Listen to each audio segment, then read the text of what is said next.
इस कार्यक्रम के पुण्यार्जक हैं श्री विनोद काला, श्रीमती किरण काला। सफेद डिटर्जेंट, मेरी चॉइस मेरा सफेद। स्पार्कल, कड़ी चिकनाई हटाए, बदबू दूर करे। चैंपियन ब्लू, रंग हीरो, दाग zero. Shantinath detergent private limited, Kolkata. जयकारा तेज बोलो। परम पूज्य मुनि श्री 108 प्रमाण सागर जी महाराज की, पूज्य मुनि श्री 108 निर्वेद सागर जी महाराज की,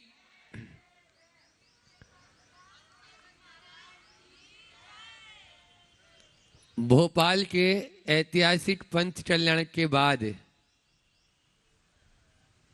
अनेक नगरों में जहां जहां की प्रतिमाएं थी वहां पर विराजमान करते हुए आज संस्कार उपवन की इस पावन धरा पर यहाँ पर भी वेदी प्रतिष्ठा और जिनबिंब स्थापना का यह शुभ योग बना, तो गुरुचरण इधर आए और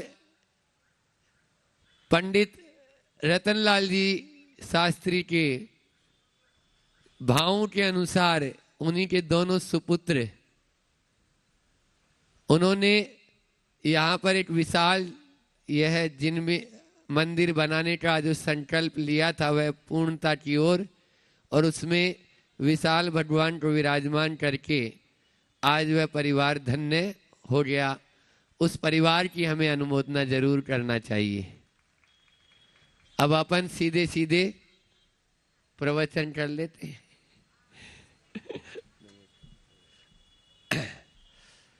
भक्ति की गंगा में तो डुबकी आप लोग सवेरे से लगा ही रहे थे। अब थोड़ा सा अपन मिल बैठकर ज्ञान की गंगा में भी अवगाहन करें। इसी भावना के साथ दोनों हाथ जोड़ लें।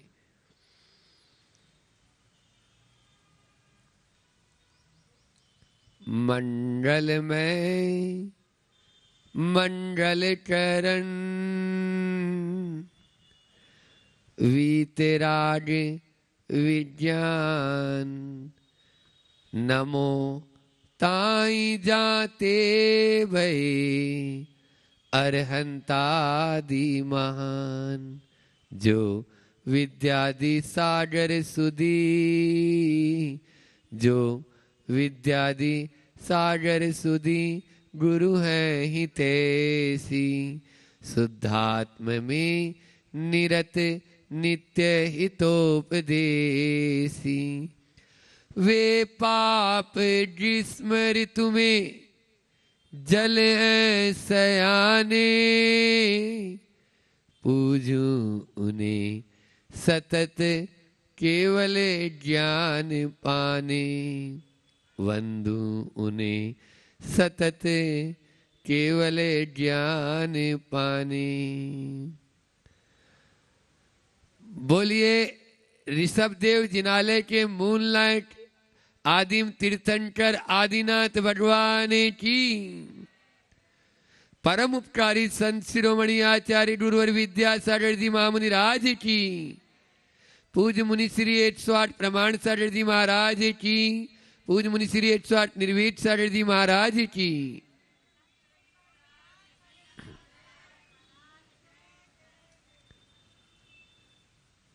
वेदी प्रतिष्ठा का यह आयोजन, साथ में ही गुणायतन की एक बैठक, इस निमित्त हम लोगों का इधर आना हुआ। निश्चित जब तक हमारे भीतर में गुणों का आरोपण नहीं होता तब तक वेदी की प्रतिष्ठा भी नहीं होती। हमारे भीतर उन गुणों का होना अति आवश्यक है। भारत में व्यक्ति की पूजा नहीं होती, गुणों की पूजा होती है। जैन दर्शन में तो विशेषकर से आप देखते ही हैं, जिनमें वो 28 मूल गुण तो वो साधु, जिनमें वो 46 मूल गुण तो वो अरिहंत, ऐसा नहीं है। अरिहंत कोई व्यक्ति का नाम नहीं है, सिद्ध कोई व्यक्ति का नाम नहीं, ये सब व्यक्तित्व है। जन्म व्यक्ति का होता है और व्यक्तित्व का निर्माण किया जाता है। व्यक्ति कैसा भी हो, लेकिन यदि उसमें वो गुण आ जाते हैं तो वही पूज्य हो जाता है, और गुण नहीं तो पूज्य है क्या? बोलो। लाल बत्ती की गाड़ी जा रही है, उसमें आदमी है नहीं, खाली ड्राइवर बैठा है, तो भी सलूट मारता है। क्यों? बस इसी प्रकार से हमारे भीतर वह गुण होना बहुत जरूरी है, लेकिन हमने उनको भुला दिया है। श्रावक के भी कुछ मूल गुण हुआ करते हैं। साधु के मूल गुण तो 28 बता दिए हमने। श्रावक के मूल गुण कितने हैं? 8 मूल गुण हैं, और देश काल के अनुसार श्रावकों के श्रावकाचार में बहुत परिवर्तन भी आया। मुनियों के मूलाचार में कोई परिवर्तन नहीं। 2000 साल पहले भी वही मूल गुण थे, आज भी वही है। लेकिन आपके जो मूल गुण हैं उनमें समय समय पर आचार्यों ने उस देश काल की परिस्थिति के अनुसार उनमें परिवर्तन किए, इसीलिए 35 श्रावकाचार हो गए। सबने अपने अपने देश काल के अनुसार उन गुणों को आरोपण किया, लेकिन आज वर्तमान में उनका भी पालन यदि नहीं हो तो ये प्रमाद नहीं कहलाएगा क्या? कल भी महाराज श्री जी ने बहुत अच्छा मार्मिक हम लोगों के लिए, सबके लिए, आप लोगों के लिए प्रवचन दिया था कि हमें उस रात्रि भोजन, कम से कम रात्रि में हम खाए पिए तो नहीं। मार्कंडेय पुराण का पूज्य महाराज श्री जी ने बताया था, बड़े महाराज ने, कि मार्कंडेय पुराण, ये जैन पुराण की बात नहीं बोल रहा हूं, जैन पुराण में तो है ही, पद्म पुराण उठा के पढ़ लेना, आदि पुराण उठा के पढ़ लेना आप। अन्य जो जैनेतर पुराण है उनमें भी कि रात्रि में भोजन करना मांस के समान है और पानी पीना खून पीने के समान है। आप लोगों को कभी ऐसा लगता नहीं है? बोलो ना। जब तक ऐसा आपके अंदर में वो पिन नहीं चुभेगी ना, तब तक वो आप लोग, जब तक उसके प्रति ग्लानि का भाव आएगा ही नहीं। अभी तो चटकारा लेके खा रहे, और कई लोग तो कहते हैं हमारा रात्रि भोजन का त्याग, और महाराज जी फलार के नाम पे फुलार ले लेते हैं। अन्न की छूट, अन्न का त्याग, और बाकी अन्न सब आ जाने दो। अब छूट रहे हैं वो बिल्कुल। वो जो दिन में भी नहीं खाना चाहिए वो रात में खा रहे हैं। हाँ, शकरकंद की चिप्स बना बना के, हलवा बना बना, गाजर का हलवा बना के, वो दिन में भी तो नहीं खाना है।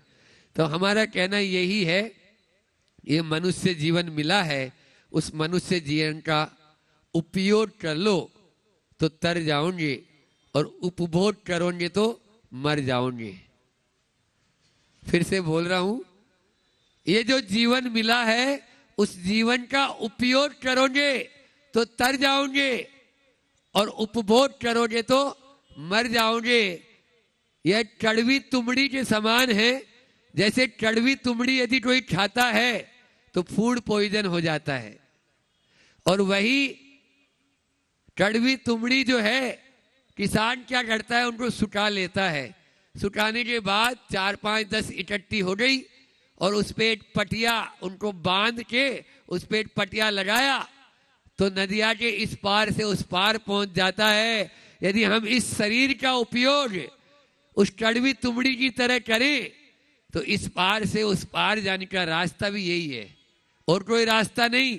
मनुष्य पर्याय ऐसी पर्याय है जिसके माध्यम से हम इस पार से उस पार जा सकते हैं, अन्यथा तो बीच में नदी है, उस नदी के अंदर ही गोते खाते रहेंगे। और आज वर्तमान में यही हो रहा है। हम इस पार से उस पार जाने का कोई प्रबंध कर लिए हैं तो ठीक, अन्यथा कुछ भी नहीं। तो अपने जीवन का उपयोग करो, उपभोग नहीं। हम क्या कर रहे हैं, विषय कषायों में उपभोग कर रहे हैं। यह उपभोग नहीं, उपयोग करना है। उपयोग कैसे करें? तो वह आपको श्रावक के 6 आवश्यक बताए, अष्ट मूल गुण बताए। उनका पालन करके हम श्रावकोचित कार्य करें। हम ये नहीं करें कि आप साधु अभी बन जाओ। साधु जब बनेंगे तब बनेंगे, अभी हम श्रावक तो बने। अभी तो श्रावक नहीं, अब इंसान भी नहीं रह रहा। हमारे पास में एक चार्ट है, ऊपर फाइल में लगा हुआ है, पशु से इंसान बनने के नियम, फिर इंसान से श्रावक बनने के नियम।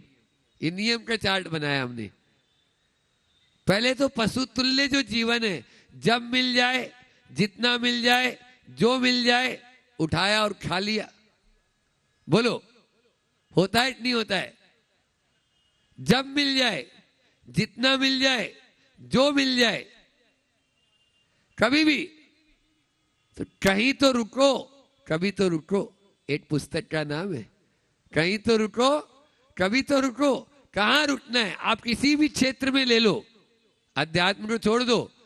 पैसे के मामले में भी कितना, कल एक प्रश्न पूछा उन्होंने, विजय सरावगी जी ने, महाराज जी पहले 1 करोड़ की लिमिट थी तो हम 1 करोड़ तक रुक जाएंगे, अब 100 करोड़ हो गए। वो 100 करोड़ में भी नहीं रुक पा रहा है, वो 1000 करोड़ की ओर देख रहा है। फिर 1000 करोड़ के बाद बोलो तो क्या है? तो 60 आवश्यक कौन कौन से, उनके नाम अपन को याद रहने चाहिए कि देव पूजा, गुरु उपास्ति, स्वाध्याय, संयम, तपस, दानम, चेती, गृहस्था नाम, षट कर्माणी दिने दिने। ये 6 आवश्यक हैं। इनका एक दिन नहीं, दिने दिने, प्रतिदिन पालन करना। अच्छा, इसमें बताओ, रोटी खाना आवश्यक है क्या? बोलो। इन 6 आवश्यक में तो नहीं है, हमारे लिए तो आया है। हमारे 28 मूल गुणों में है, 1 बार आहार लेना, खड़े होकर आहार लेना। जिस दिन उपवास करते हैं तो महाराज 2 मूल गुण कम हो जाते हैं हमारे। बोलो। लेकिन श्रावक के लिए नहीं आया। श्रावक के लिए तो देव पूजा, गुरु उपास्ति। अब पूजा के लिए पूजा बताई, तो पूजा अभिषेक करना, अभिषेक किया वो भट जाता है। अभिषेक के बाद में पूजा भी तो करो। कुछ लोग अभिषेक का भी नियम नहीं है यहां पर बैठे हुए। यहां पर दिने दिने और दूसरे काम आवश्यक किसे कहते हैं? अवश्य करणीयम इति आवश्यक है। जो अवश्य करना है, चाहे हम कुछ भी हो जाए। पहले के लोग यही करते थे, ऐसा नहीं कि पैसा नहीं कमाते थे। बोलो, अपन से ज्यादा कमाए नहीं कमाए? फिरोजाबाद ललित जी बैठे हुए, अपने पिताजी दादाजी अपन से ज्यादा कमाए या नहीं कमाए? बड़े बड़े मंदिर बना गए। आपके छिदामी लाल जी, नाम ही छिदामी था, लेकिन छिदामी नाम छिदामी होने से क्या, ज्यादा पैसा कमाए। आपसे ज्यादा जाते थे बाहर, ऐसा नहीं। आज तो आप 10 मिनट पहले यहां हैं और 10 मिनट बाद में वो दिल्ली में मिल जाएगा। लेकिन वो यदि जाना भी है तो बैलगाड़ी में भगवान साथ में लेके जाएंगे। क्यों? भोजन बाद में, पहले पूजन। क्या आपने कभी सोचा कहां जा रहे हैं हम, किस दिशा में जा रहे हैं? थोड़ा तो देखो, क्या यही हमारा विकास है? ये तो विनाश है। और जबकि पहले से सुविधाएं ज्यादा है, लेकिन वही सुविधा आज आपके लिए दुविधा बनती चली जा रही है। उन सुविधाओं के माध्यम से हम इतने प्रमादी हो गए कि हमें अपन का खुद का ही मालूम नहीं कि हमारे आवश्यक क्या है। हमारे मूल, आपके बेटा बेटी छोटे पाठशाला में जाते हैं, वो जरूर बता देंगे कि पिताजी अष्ट मूल गुण ये होते हैं। आपको अष्ट मूल गुण के ही नाम मालूम नहीं, तो कैसे होगा? 8 मूल गुण कौन कौन से होते हैं? बोलो। प्रामाणिक पाठशाला में क्या पढ़ाते हैं? अष्ट मूल गुण में 8 मूल गुण। अभी जो वर्तमान में सब सर्वाधिक जो प्रचलित में है वो बता रहा हूं कि आपको 3 तो जो मकार होते हैं, मध्य का त्याग, मांस का त्याग, मधु का त्याग, पंच उदंबर फलों का त्याग और रात्रि भोजन का त्याग। ये 5 तो त्याग हो गए। अब 3 इसमें नियम भी है। कौन कौन से? नित्य देव दर्शन करने का नियम, पानी छान कर पीने का नियम और जीवों पर दया करने का नियम। अब इसमें से एक बात कल हुई थी रात्रि भोजन त्याग करने की, अब हम करते हैं। आप यहां बैठे हुए लोगों में एक भी जैनी नहीं है। क्या आपको ऐसा सुनते हुए अच्छा लगेगा? बोलो। क्योंकि जैनियों की 3 पहचान, रात में भोजन नहीं करना, पानी छान कर पीना और नित्य देव दर्शन करना। 2 तो हो जाएंगे, हो रहे कमो बेसी, लेकिन पानी छान कर कौन पी रहा है? महाराज जी हम पीते, हाउ लगा दो नल पे छन्ना, फट गए छानते छानते। पानी छान कर पीने का नियम किसका है? बोलो, हाथ ऊंचा करो आप में से। अच्छा, पानी छान कर कितना प्रतिमाधारी हैं आप? पानी कहां से लाते हैं? जीवानी कहां डालते हैं? हाँ, यदि कुएं का पानी, बहुत अच्छा, बजा दो ताली इनके सम्मान में। ये प्रतिमा नहीं लिए होंगे, लेकिन फिर भी पानी छानकर, यदि जीवानी उस स्रोत तक चली जाती है तो आपके पानी छानकर नियम पीने का नियम पलेगा, अन्यथा वह पानी छानकर नहीं पी रहे। नहीं तो बिस्लरी की बोतल पर भी आप पानी का छन्ना लगा लोगे और पी लोगे। बोले हम तो पानी छानकर ही पिए थे महाराज। वो पानी छानने का नियम नहीं है। इसलिए हम तो अक्सर जब जाते हैं, चौके में आहार होता है, अगर वो रात्रि भोजन का त्याग कर चुका है, 4 प्रकार के आहार का त्याग, तो अगली सीढ़ी में मैं उसको चढ़ा देता हूं। क्योंकि एक साथ नहीं चढ़ो, एक साथ तो गिर जाते हैं, चढ़ो जाओ तो बहुत अच्छी बात है। मुनि महाराज जी बने तो एक ही साथ बने, हम तो कौन सा धीरे धीरे बने। हाँ, लेकिन अभी अगर रात में भोजन करते हो, सुनो ध्यान से, रात में भोजन करते हो, प्रथम चरण में रात्रि भोजन में सबसे पहले अन्न नहीं लेंगे। अभी 1 साल का नियम ले लो। कोई है माई के लाल जो हाथ ऊंचा करके लेगा? बोले अन्न का नियम नहीं लेंगे। फिर उसके बाद में अगर अन्न का त्याग है अभी तक, तो दूसरे चरण में अब फलाहार नहीं लेंगे। अभी दूध, पानी और दवा की छूट है, ठीक है। तीसरे चरण में अब दूध नहीं लेंगे, दूध को फुल आहार बोला, समझ में आ रहा है? फुल आहार, दूध फुल आहार है, लिख लेना अगर लेते हैं तो। फिर पानी और दवाई लेंगे, और चौथे चरण में आपको 6-6 महीने का कोर्स कर लो। अब तो वैसे भी आजकल तो कौन सा वो आता है ना, सेमिस्टर। पहले तो हमारे टाइम पे तो 1-1 साल का होता था, अब तो सेमिस्टर सिस्टम है, तो 6-6 महीने कर लो भैया। 2 साल के अंदर आपका रात में 4 प्रकार का आहार का त्याग हो जाएगा, और आप रात्रि खाते पीते पेट में। और मैं तो कह रहा हूं, यदि आपको ज्यादा खाना है ना, तो आपके पीठ पे एक हम आपके बोतल जैसे मिलिट्री में होती है और एक बैग वो लगा दें, और इधर से एक पाइप, वो आप जब आपको मन करे आप पाइप मुंह में ले, वैक्यूम रहेगा, आपके मुंह भोजन चले जाएगा। कब? सूर्योदय से लेके सूर्यास्त तक। बस 1 मिनट भी कोई मना नहीं है। आप प्रतिमाधारी भी बन जाओ तो 10 बार भोजन कर सकते हो। कौन से शास्त्र में लिखा है कि 2 बार भोजन करने वाला ही प्रतिमाधारी है? बोलो। लेकिन रात में मत करो, रात्रि में भोजन नहीं करने का ये तो लिखा है। लेकिन आपको दिन में 50 बार खा लो, नियम ले लो आज हमारे से, हमें 50 बार भोजन करना, लेकिन रात में मत खाओ। चाहे डायबिटीज हो, चाहे कुछ भी हो, मर जाएंगे, लेकिन रात में नहीं खाएंगे। ये यदि स्वाभिमान आपके भीतर में जागृत होगा, तभी आप हमारे धर्म को जीवित रख पाओगे। बंधुओं, हमें याद है जब मैं छोटा था, दादी के साथ जाता था, उस समय अजैन लोगों के यहाँ कोई पार्टी या शादी ब्याह होता था, तो वो बोलते थे नहीं वो जैन साहब हैं, उनको दिन में खिलाएंगे। और मैंने कही माहेश्वरी, अग्रवाल, इनके यहाँ जब गया तो दिन में भोजन करा देते थे हमको, रात में नहीं कराते थे। ये पहचान थी। मैं जब छोटा था तो दिन में ही करता था। और मैं तो यहाँ तक था, मैं तो अपनी बता दूं, जब हमने एमकॉम किया है 72% से, लेकिन किसी के ब्याह शादी में जाएंगे तो अपना टिफिन लेके जाएंगे और उसके सामने खोल के खाएंगे। तुम्हारे यहाँ आएंगे, तुम जो काम बताएगा वो करेंगे, सब काम करेंगे, लेकिन अपना पानी छान कर पीने का नियम है तो अपनी भैया बोतल और घर से हमारा टिफिन साथ में लेके चलेंगे। क्यों नहीं करेंगे? हमारे दोस्त की बेटी की शादी है, बहन की शादी है, उसकी शादी में 5 दिन रहेंगे, लेकिन भोजन हम अपना करेंगे। ये आपके भीतर होना चाहिए, तभी आप स्वाभिमान जागृत होगा।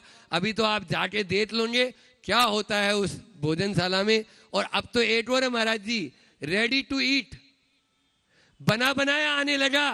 क्या आपको मालूम है कि रसगुल्ला मांसाहारी है? क्या आपको मालूम है गुलाब जामुन मांसाहारी है? और आप उस मांस को खा रहे हैं।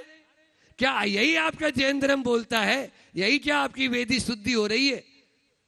और मन शुद्धि, वचन शुद्धि, काय शुद्धि बोल के आप अपना चलता बन लेते। आपको बता दे, अब मैं कंपनी का नाम नहीं बोल रहा हूं, उसका रसगुल्ला आता है, बहुत स्पंजी होता है और वह अजीनोमोटो उसमें मिलाता है जो हड्डी का चूर्ण है, और बिना उसके स्पंजी होता ही नहीं है। तो इन चीजों को आप स्वयं जाने कौन ने बनाया। आप घर में 3 दिन यदि अशुद्धि हो जाती है तो वो महिला जाती नहीं रसोई घर में 4 दिन। जाते हो क्या आप लोग? बोलो। और उसके हाथ का बनावा खा रहे हो आप। किसने वो बिटाजी की नमकीन या बिकानेरी नमकीन उसमें पैकिंग की? क्या आपको मालूम है वो महिला कैसी थी? छुट्टी पे बैठी हुई थी और आप उसमें पैकिंग किया और आप खा रहे हो उसको। क्या उसका यानी वहां पे तन का यानी लिखा हुआ है? फिर आप कैसे, ये अजान फल कहलाता है। अजान फल, जिसको आप जान ही नहीं रहे वो फल खा रहे हो। मरने के कगार पे जा रहे हो। मरने का अजान फल खाओगे तो मरेगा नहीं मरेगा? अजान है, उसको किसने बनाया मालूम है क्या? उसमें क्या है मालूम है क्या? जब आपको ये मालूम नहीं उसमें क्या है और क्यों खा रहे हो फिर भी खा रहे हैं, तो भैया आप लोग जानो, हम तो यही जानते हैं कि पानी छान कर पीने वाला जैनी कहलाता है। आप पानी छानते हो या नहीं छानते हो ये आप जान लो। पानी वही होता है, छानना वही कहलाता है जिसमें जीवानी होता है। भले ही महीने में हम 4 दिन जैनी बनेंगे, मत बनो आप साल भर के। 4 दिन शुद्ध भोजन करेंगे महाराज।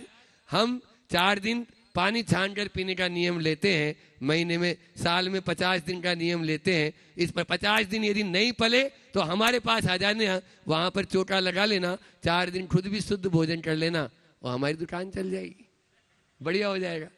ये तो हो ही सकता है। इस प्रकार से अपने धीरे धीरे व्रतों में आगे बढ़ेंगे तब हम शुद्ध जैनी रह पाएंगे। और आप शुद्ध रहेंगे तो साधु शुद्ध रहेगा। यदि अशुद्ध भोजन हमको मिलेगा तो अशुद्धि रहेगा। हमारा तो शुद्धि बोलते हो आप लोग, ऐसा नहीं है, लेकिन उसमें भी बहुत सारी अशुद्धियां हो जाती है। देश काल के अनुसार चल रहा है, उसको शुद्ध बनाने की कोशिश करो। कपड़े पहने हुए हो तो अशुद्धि है। हथकरघा का कपड़ा पहन के आहार देते हो क्या? बोलो। देने का नियम बना लो, तभी आप शुद्ध रह पाएंगे। अपन को महाराज श्री जी को पूरा सुनना है। अभी इतना ही रखते हैं कि जैनियों की जो पहचान अष्ट मूल गुण और श्रावक के 60 कर्म, इनको अपन याद रखकर हम श्रावक बने, फिर साधु जरूर अपन धीरे धीरे बन जाएंगे। अंतिम समय में सल्लेखना मरण करके उस उच्च पद को प्राप्त करेंगे। हो इसी भावना के साथ मैं अपनी वाणी को विराम देता हूं और आप सबकी ओर से और मैं अपनी ओर से पूज्य महाराज श्री जी के चरणों में इन पंक्तियों के माध्यम से कि प्रभु तो मौन रहते हैं, प्रभु को वास्ता क्या है, गुरु तुम बात करते हो, बता दो रास्ता क्या है। बस पाठशाला प्रणेता के चरणों में अपन वही छोटे छोटे सूत्रों के माध्यम से महाराज श्री जी भी ऐसे ही अपन को सूत्र बताएं। पूज्य महाराज जी चरणों में नमोस्तु नमोस्तु नमोस्तु महाराज। ओम नमः सिद्धेभ्यः, ओम नमः सिद्धेभ्यः, ओम नमः सिद्धेभ्यः। बोले अहिंसा परमो धर्म की, शासन नायक भगवान महावीर स्वामी की, आचार्य भगवान श्री कुंद कुंद महाराज की, आचार्य गुरुवर श्री विद्यासागर जी महाराज की, पूज्य मुनिवर श्री प्रमाण सागर जी महाराज की, पूज्य मुनि श्री 108 निर्वेद सागर जी महाराज की।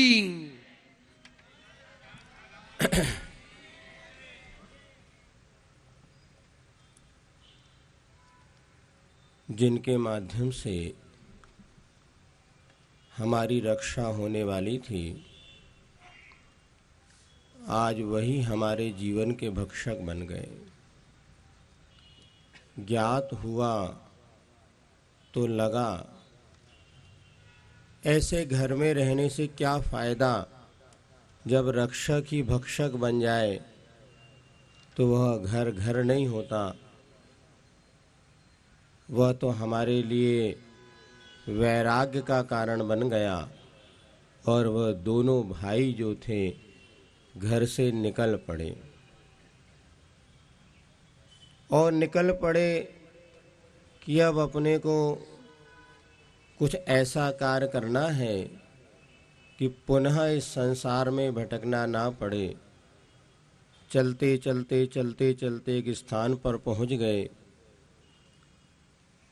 और विचार करते हैं बिना गुरु के सन्मार्ग मिलता नहीं। जीवन में गुरु का होना बहुत जरूरी है और दोनों हम एक साथ चलेंगे, पता नहीं कहाँ तक पहुँचेंगे, मंजिल मिलेगी कि नहीं मिलेगी। तो निर्णय ये किया, मैं पूर्व की दिशा में जाता हूँ और तुम पश्चिम की दिशा में चले जाओ और गुरु की खोज करके अपना हित का मार्ग प्रशस्त करो। यह घटना पौराणिक घटना है और वह एक भाई जो था ऐसे स्थान पर पहुंचता है जहाँ करके एक संत, एक तपस्वी अपनी तपस्या में लीन था और वह उसके शिष्यत्व को अंगीकार करता हुआ और अपनी साधना प्रारंभ कर देता है।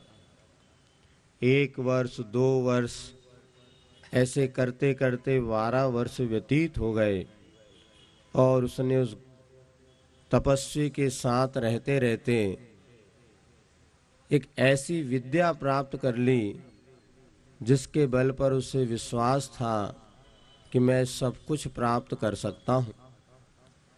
और एक दिन बैठा था, उसी समय उसको स्मरण हो आया कि मेरा भाई भी था जो मेरे साथ आया था, पता नहीं आज वो कहाँ किस दशा में होगा, इसकी मुझे खोज करनी चाहिए। ठीक है।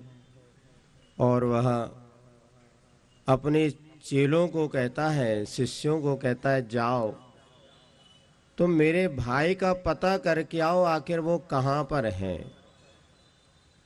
कथा आप लोग स्मरण आ रही होगी। किसकी कथा है? आचार्य शोभचंद्र महाराज के जीवन के और उनके भाई भर्तरी की एक कथा है। और वहाँ पर वह उनके शिष्य जब पहुँचते हैं तो क्या देखते हैं, एक शिला पर वह व्यक्ति बैठा हुआ है जिसके तन पे कोई वस्त्र नहीं है, शरीर सूख चुका है और वह अपनी साधना में तपस्या में लीन है। और वो यह बात जाकर के बताते हैं कि हमने आपके भाई को देख तो लिया लेकिन वह बहुत दरिद्र अवस्था में है, तन पर एक वस्त्र भी नहीं है और ना कोई झोपड़ी है, रहने का कोई स्थान है, यूं ही शिला पर बैठे हुए वह हैं। उनका कुछ भला होना चाहिए, तो क्या किया जाए? तो कहते हैं, एक काम करो, मैंने अपनी 12 वर्ष की तपस्या के फल स्वरूप वह रसायन प्राप्त किया है और यह रसायन ले जाकर उस मेरे भाई को दे दो।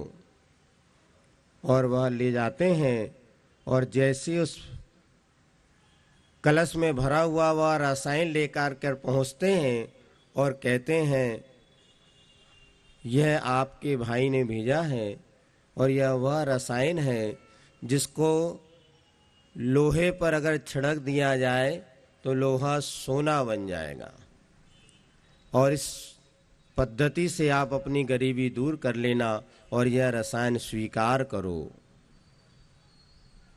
वे कौन थे? वे सामान्य व्यक्ति नहीं थे, वे रत्नत्रय के धारी मुनिराज शोभचंद्र महाराज थे। और उन्होंने उसकी बात सुनी और कहा, यहीं रख दो, और धीरे से उसको धक्का दे दिया तो वह कलश वहीं पर लुढ़क गया। अरे ये क्या किया आपने? ये तो बहुत अनमोल था और आपने यूं ही बहा दिया। पुनः उस भाई को जाके बताया, भर्तृहरि जिसका नाम था, कि वो तो शरीर से सो दरिद्र है और बुद्धि से भी दरिद्रता लगता उनके पास आ गई और उन्होंने वो रसायन को भी ठुकरा दिया। नहीं नहीं, ऐसा नहीं हो सकता, वो तुम अच्छे तरीके से उसके समझा ना पाए हो, पुनः एक बार एक कलश और ले जाओ। और वहाँ पर भी वह पुनः ले करके जाते हैं और वही प्रक्रिया पुनः घटित होती है कि दूसरा कलश भी वह नीचे ढोल देते हैं। और जब यह खबर भर्तरी को लगती है, चलो मैं स्वयं चलता हूँ, और जा करके वह स्वयं ले करके आते हैं, भाई मैंने तो बहुत कुछ प्राप्त कर लिया, मेरी साधना मेरे तपस्वी गुरु का बहुत बड़ा ठाटबाट है, लेकिन तुम्हारी इस दरिद्रता को देख करके मैं बहुत दुखी हूँ और मैं चाहता हूँ कि तुम्हारी दरिद्रता दूर करूँ और तुम इस कलश को स्वीकार कर लो। वे महाराज आँख खोलते हैं और कहते हैं, तो भैया तुमने क्या किया? 12 वर्ष की साधना में यह रसायन सिद्ध किया, क्या हमने इसी के लिए घर छोड़ा था? घर गृहस्थी का राग जो होता है ना, यह राग ही सबसे ज़्यादा व्यक्ति को दुखी करता है। यह राग आग दहे सदा ताते समामृत से। अभी महाराज आपको बतला रहे थे, आज खान पान की वस्तुओं में जो हमारे जीवन में निरंतर उसकी आवश्यकता बढ़ती चली जा रही है, क्योंकि हमने विवेक ही छोड़ दिया। जब शरीर के प्रति हमारा राग बढ़ता है तो यह सारा का सारा विवेक दूर हो जाता है। खाना तो है, लेकिन क्या खाना, इसका विवेक कब जागृत होगा? जब आपको इस शरीर के प्रति राग कम होगा। जैसा पहले भी लोग भोजन करते थे, पहले भी लोग शरीर का श्रृंगार करते थे। आप पुराण उठा के पढ़िए, ऐसे ऐसे चूर्ण वगैरह होते थे कि अगर आकाश में उसको फेंक दिया जाए तो उस चूर्ण के ऊपर भौरे आकर के भिनभिनाने लग जाते थे। लेकिन उनको जो निर्माण किया जाता था, उनकी पद्धति में किसी प्रकार की हिंसा नहीं होती थी। आज जिस तरह से आप लोग सौंदर्य प्रसाधन का उपयोग बढ़ रहा है, और बढ़ क्या रहा है, अनावश्यक रूप से उसका प्रयोग जो किया जा रहा है, उससे दो हानि है। एक तो आपका शरीर भी विकृत होता चला जा रहा है, दूसरी उसमें उत्पादन के बाद जब उसका प्रयोग, उत्पादन के बाद उसमें कुछ ऐसे गलत चीज़ भी मिलाई जाती हैं, जैसे अभी सुअर की चर्बी या ऐसे बहुत से होते हैं जो उसमें मिलाया जाता। और जब उसका प्रैक्टिकल किया, ऐसे आप शैम्पू बताते हैं, जो शैम्पू आप बालों के मुलायम होने के लिए शैम्पू का प्रयोग करते हैं, इस शैम्पू के निर्माण करते समय जब उसको प्रैक्टिकल किया जाता है, कहीं आपकी आँखों में वह हानिकारक तो ना हो जाए, तो शैम्पू के बनाते समय जो प्रयोग करने में ना जाने कितने खरगोशों की आँखों में, खरगोश होता ना, उसकी आँख में वो डाल करके देखा जाता है कि यह हानिकारक तो नहीं है। सैकड़ों की संख्या में खरगोश और चूहों पर जो प्रैक्टिकल होता है, उनका पूरा का पूरा जीवन नष्ट हो जाता है। और ये जो अपने प्रकार की अशुद्धता और कहना चाहिए हिंसाप्रद सामग्री हमारे जीवन में आ रही है, इससे कोई सौंदर्यता बढ़ती भी नहीं है। अभी एक बार हमने सुना, आचार्य श्री के सानिध्य में छपारा में पंचकल्याणक हो रहा था, उस समय राजीव दीक्षित, वो महाराज जी थे, उस समय बता रहे, उस समय उसने कहा, आचार्य श्री अभी तो एक बहुत अच्छी क्रीम चल रही है, एडवर्टाइज बड़ा आ रहा है, गोरा होने की क्रीम, फेयर एंड लवली। मैंने भी सोचा मैं भी इसका प्रैक्टिकल करके देखता हूँ। मैंने अपनी भैंस को 6 महीने लगाया, मैंने अपनी भैंस को 6 महीने लगाया, आज तक वो गोरी नहीं हुई। ये टोटल जो है ना एडवर्टाइज के ज़माना है। और आपको लेकिन आप स्वयं देखना, आप नेचुरल रूप से जितने सुंदर लिखते हैं, ये लीपा पोती करने के बाद बंदरिया और बंदर जैसे दिखते हैं। हम तो सोचते नेचुरल, आप देखना, ऐसे मुनि, आपने आरिकाओं के दर्शन किए कभी? आरिकाओं के कभी दर्शन किया होगा ना? आरिकाओं की मुख मुद्रा देखना और आप अपनी मुद्रा से थोड़ा उसकी तुलना करना, क्योंकि महिलाएं ज़्यादा श्रृंगार सामग्री का उपयोग कर, इसलिए कह रहे हैं। इधर मुनि महाराज भी आप देखेंगे तो आज आप लोगों के लिए इतना बड़ा आदर्श है। आज बताते घरों में सबसे ज़्यादा खर्च जो बढ़ रहा है ना, ये ब्यूटी पार्लर वगैरह का। अभी हमारे संग में एक महाराज है, चंद्र प्रभु सागर जी महाराज, वो तो उसी श्राविका से यहाँ लेते हैं जो ब्यूटी पार्लर में जाने का त्याग करती हैं। ये तो लेते ही नहीं। हिंसक सामग्री, उसके साथ साथ अनावश्यक रूप से परिवार पर जो बोझ बढ़ रहा है। पुरुष की तो कटिंग फिर भी 100 रुपये में हो जाए, लेकिन महिलाओं की कटिंग 2000 से कम में पता नहीं कितना क्या होता होगा। वो सबसे बड़ी बात, इससे हमारा अहिंसा धर्म नष्ट हो रहा और कुछ नहीं। अब वो हमने देखा कई लोग ऐसा चेहरा तक नहीं पोंछ पाते, वो टिपकी लगाते कपड़े से। हमने ये क्या हो गया, बोले कहीं श्रृंगार जो करके वो बिगड़ ना जाए। वास्तव में आज जो प्राकृतिक रूप में जो रहते हैं, आप देखो आर्यिकाओं का सौंदर्य यदि उसका देखा जाए तो आप लोगों के सौंदर्य से कई गुना सुंदरता त्याग, तपस्या और संयम के माध्यम से आती। हमारे यहाँ आगम में लिखा है, यदि आप सुंदर रूप पाना चाहते हैं तो एक काम करिए, भक्ते सुंदर रूपम। समंद्रभट्ट स्वामी ने श्रावकाचार में लिखा है, भक्ते सुंदर रूपम, जिनेंद्र भगवान की भक्ति करने से सुंदर रूप की प्राप्ति होती है। और कैसे सुंदर रूप की प्राप्ति होती है, सनत चक्रवर्ती का अपना उदाहरण आता है कि देव भी उसके रूप को देख करके आश्चर्यचकित हो गए। अर्थात मात इन संस्थाओं क्या प्रसाधन सामग्रियों के माध्यम से हम अपने आप को जो रूपवान बनाने की कोशिश कर रहे हैं, ये मात हमारी एक कल्पना है। और ध्यान रखो, जो जैसा है उसमें परिवर्तन ज़्यादा नहीं होता। थोड़ी बहुत घंटे 2 घंटे के लिए आप हो भी जाए और बाद में अवस्था ज्यों के त्यों रहती है। इसलिए प्राकृतिक जीवन जीने का प्रयास करें तो बहुत कुछ हम पाप से भी बच सकते हैं और हमारे जीवन को अच्छा भी बना सकते हैं। अन्यथा अनावश्यक से रूप से जो पाप का बंध होता है ना, कई बार हम लोग कहते हैं महाराज जी हमने ऐसा कौन सा पाप किया, हमारे लिए इतने कष्ट हो रहे हैं, इतनी तकलीफ हो रही है, सब कुछ तो हमारे पास है किंतु शरीर स्वस्थ, सब कुछ है घर में, नौकर चाकर तो हलवा पूड़ी खा रहे हैं किंतु सेठ जी घी को देख भी नहीं सकते, बिना घी की रोटी खा रहे, चुपड़ नहीं सकते। और यहाँ पर पानी भी 1 लीटर से ज़्यादा नहीं पी सकते, क्यों? क्योंकि किडनी काम नहीं कर रही। ये सारी की सारी परिस्थिति हमारे जीवन में क्यों बनती हैं? तो आचार्य यही कहते हैं कि हमने जिस तरह से अज्ञान दशा में पाप का बंध किया, हमारे नित्य से इतने जीवों की हिंसा हुई, इसके पाप का बंध भी आपके सिर माथे आएगा। वो पाप जब उदय में आता है तो हमने कौन सा ऐसा कर्म किया, तो यही सब कर्म तो किया, पहले हमने किया तो आज भुगत रहे हैं, आज करेंगे तो निश्चित हमें ऐसे कर्म का फल भोगना पड़ेगा। यदि हम इस बात पर श्रद्धा रखते हैं, इसी का नाम विपाक विचय धर्म ध्यान है कि जैसा हम कर्म करते हैं वैसा फल हमें मिलता है।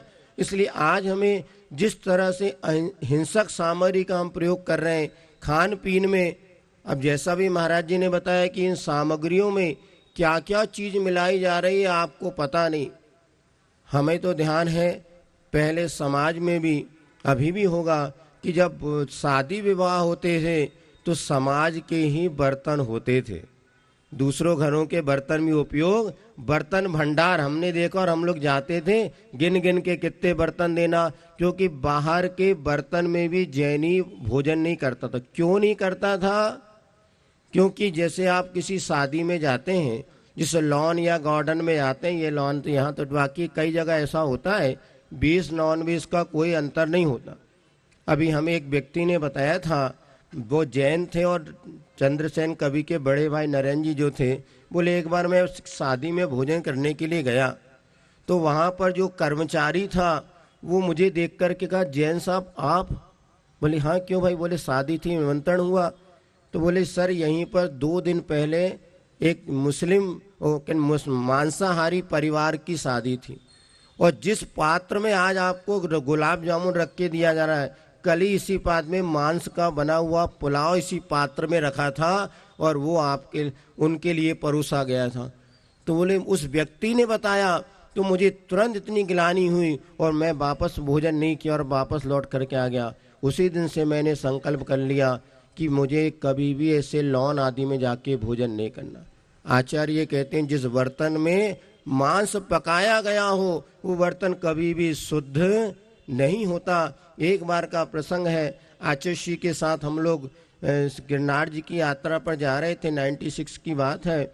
और उस समय बिहार में किसी ब्रह्मचारी भाई बहन जो थे उनको पानी पीना था, और पानी पीने के लिए कहीं कोई ज़्यादा स्थान मिला नहीं, कुएं वगैरह थे नहीं। एक घर में कुआं मिला, तो कुआं पे उन्होंने पानी पी लिया छान करके, गर्म करके। और फिर बाद में पता चला कि वो परिवार तो मांसाहार करने वाला है, और वहाँ पर मांसाहार मुर्गेबादी वगैरह तो वहाँ का उन्होंने पानी पिया। जब आचार्य महाराज को बताया तो आचार्य सुनाए हमने, आचार्य महाराज ने उनको एक उपवास का प्रायश्चित दिया। मात्र जिस कुएं का पानी जहाँ मांसाहार व्यक्ति रहता उसकी बाल्टी और उस परिवार में वो पानी लिया जाता है, तो एक उपवास का प्रायश्चित होता है। मात्र उतना गुरु जी ने दिया था। अब सोचो, विचार करो, हम लोग जहाँ भोजन करने, क्या कभी हमने विचार किया कि उस बर्तनों में कल क्या बना था? जब तक आपके भीतर विवेक जागृत नहीं होगा तब तक कभी भी पाप से नहीं बच पाएंगे। और विवेक कब जागृत होगा? जब हमारे जीवन में राग कम होगा। शरीर के प्रति जो हमारा राग है, जब हम किसी कहीं पर खाने के लिए पहुंच जाते हैं तो इतना भी हमें विवेक नहीं होता कि जो वस्तु हम अपने मुख में डाल रहे हैं ये शुद्ध है कि अशुद्ध। वैसे तो आज देखिएगा, मात्र जैन परंपरा में ही इस बात का भक्षा भक्ष का इतना विवेक है, बाकी ज़्यादा की चर्चा होती नहीं। आपको जो करना हो करो, लेकिन जैन संस्कृति जिस परंपरा में हमने जन्म लिया है वहाँ पर ये बात आपको बतलाई जाती है। और बचपन से ही हम लोगों ने एक कहानी पढ़ी, जैसे महाराज जी ने बताया था, अजान फल। जिसके बनने की जानकारी आपको ना हो वो चीज़ हम नहीं खाएंगे। यदि मान लीजिए आप होटल में गए, समोसा बन रहा है, तो समोसा में आपको पता है, कचौड़ी बन रही है, ये तो पता है ना क्या माल डाला उसमें, केले कहना चाहिए, आलू डाला होगा, केला डाला होगा, सामने बनाने वाला बना रहा है, फिर भी 80% आपको जानकारी है। लेकिन जो फास्ट फूड आप खा रहे हैं, जो चाउमीन, मैगी, अब तो बड़ा आश्चर्य होता है कि जैनों के विवाह में चाइनीज़ फूड का बताते हैं, अलग से वो स्टॉल बनने लगा। लगाने वाले तो आप ही लोग हैं ना। आपको लगता है हमारा स्टैंडर्ड मेंटेनेंस रहना चाहिए, लोग क्या कहेंगे, साहब की शादी में गए और हमें मनपसंद भोजन नहीं मिला।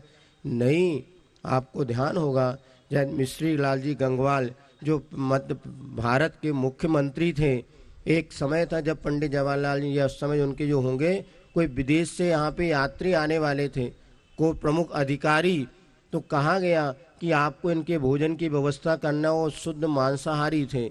उन्होंने कहा नहीं, मैं उनके अतिथि तो कहना चाहिए सम्मान तो पूरी तरह करूँगा, किंतु अपनी पद्धति से मैं करूँगा।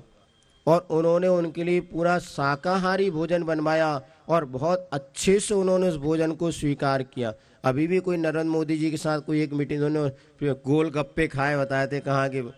हम यदि आज हमारे शाकाहारी भोजन में सब कुछ इतना अच्छा है, लेकिन हम लोग प्रमादी बनते चले आ रहे हैं। और जैन समाज में ही अगर जैनी लोग अगर इस बात का संदेश समाज तक नहीं पहुंचा पाएंगे तो और किससे उम्मीद रखें, बताओ। वही बात महाराज जी के आज जब भीतर की पीड़ा जो निकल रही थी, वो पीड़ा किस बात की थी कि आज हम जब दूसरा करें तो हमें कोई तकलीफ नहीं होती, अपना घर का बेटा यदि गलत काम करे तो माँ बाप को तकलीफ। तुम्हारी तो एक ही संतान है, गुरु के तो तुम सब संतान हो। जब समाज का एक व्यक्ति गलत काम करता है, गुरु का दिल कांप उठता है कि आज हमारी समाज को कैसे बचाएं। बड़े बड़े आयोजन होते हैं, बड़े बड़े सब कुछ हम करते हैं, किंतु हमारी थाली अगर शुद्ध शाकाहारी नहीं रह पाएगी तो जिन शासन की प्रभावना कैसे होगी। बोले महाराज यहाँ तो आके बड़े बड़े निंद्राणी बन जाते हैं, वही शाम को होटल में देखो तो पैग लगाते हैं। कैसे करें? आपको समझना होगा, क्योंकि आपके ऊपर भी जिन धर्म की प्रभावना की बहुत बड़ी जिम्मेदारी है। इधर वह राग को कम करना होगा। वे शुभचंद महाराज ने पूछा, भैया ये बताओ हमने घर क्यों छोड़ा था? यदि तुम्हें सोना ही चाहिए था तो लो। और उन्होंने अपनी पैरों के नीचे की मिट्टी उठाई और सामने शिला पर फेंक दी। चंद मिनट सेकंड में तत्क्षण वो पूरा का पूरा पाषाण खंड सोने की शिला के रूप में परिवर्तित हो गया। बात समझ में आ गई, यह राग ही सबसे ज्यादा दुख का कारण है। और हमने इस सोने के लिए घर थोड़ी ना छोड़ा। आज हमें ये जो जन धर्म मिला है, जैन धर्म, खाने पीने मौज मौज मस्ती के नहीं, ये तो वो धर्म है जो पाषाण को भी भगवान बना देता। स्वापी देवोपि देवा स्वाध्यायते धर्म किल। कुत्ता भी यहाँ पर धर्म की शरण लेता है तो कुत्ता भी भगवान बन जाता है, डॉग भी गॉड बन जाता है। हमारा बहुत पुण्य योग था जो कि आज हमें जिन धर्म मिला। आपको गौरव होना चाहिए, आश्चर्य होना कि अपने आप पे कि आज हमने जैन कुल में जन्म लिया। पूरा देश ही नहीं, पूरा विश्व आज जैन समाज की ओर देखता है। और ये स्पष्ट है, एक बार APJ अब्दुल जी कलाम जब अपने लखनऊ में किसी विद्यालय में गए और वहाँ पर जब किसी बच्चे ने उनसे पूछा कि आप तो मिसाइल मैन हैं और आपने तो बड़ी बड़ी मिसाइलें बनाई, क्या कोई ऐसी मिसाइल है जिससे देश और विश्व में शांति लाई जा सके? तो उन्होंने कहा था अहिंसा और ये सत्य वो मिसाइल है जिसके द्वारा पूरे विश्व में शांति का माहौल बनाया जा सकता है। सत्य और अहिंसा में जन्म जात घुट्टी में मिला हुआ है। क्यों ना हम अपने जीवन में जो हमें मिला उसको सदुपयोग करें, गौरवान्वित हों कि आज हमने जैन कुल में जन्म लिया है जहाँ अहिंसा और सत्य हमें जन्म से ही संस्कार में दिया जाता था।